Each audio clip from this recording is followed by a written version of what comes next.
Yeah. Which I think kind of goes to like, I think the question is, the answer to it may be obvious in like in a sentence or two, but maybe you can give me more than that. Like, can you really talk to me? Because you kind of started to allude to it with like going up in a conservative church, a purity contract, with your dad signing off on it, which is so interesting, in positions of power in male dominated societies. So can you talk to me about like what religious trauma is, if I were someone that truly didn't understand that, and like how it impacts me, and what are messages maybe I received growing up? Yeah, that's a great question.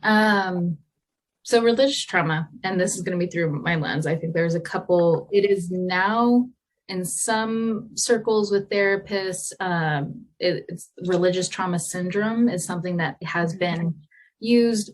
It's not an official diagnosis, it's not in the DSM, but recognizing what religious trauma does, it's when someone who has been in a community or organization that systemically and consistently, work to isolate them from society, general society, a lot of shame and fear-based narratives that would impact how someone views themselves as a person, their body.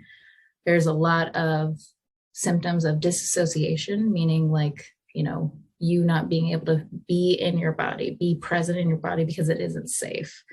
Because a lot of the language around sex and bodies in general is very fear-based, especially for women and female identifying folks. That's what I was wondering. So with even that being said, like, right, that's female identified, cis, trans, and we're not even referring to like queer, POC, intersectionality.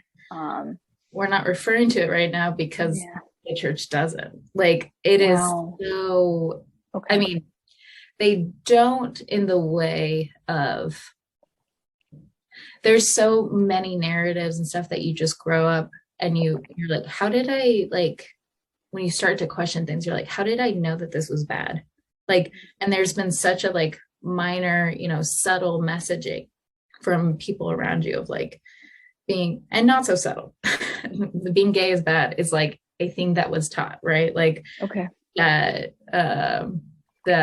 mean, and I'm speaking from my own experience and experiences that taught in which way, like directly taught in undertone, saying you're going to hell. Going to hell. It only makes me gather, is even trans or gender nonconforming folks even involved? Like, are they even? Oh my gosh, I never heard those words growing up. Wow. Like, that was not, that just wasn't. And like, the more conversations around it, it's the idea of like your identity, your person, like God never makes mistakes kind of thing, right? So being born in a certain body with a certain genitalia, like that means you have to be this way.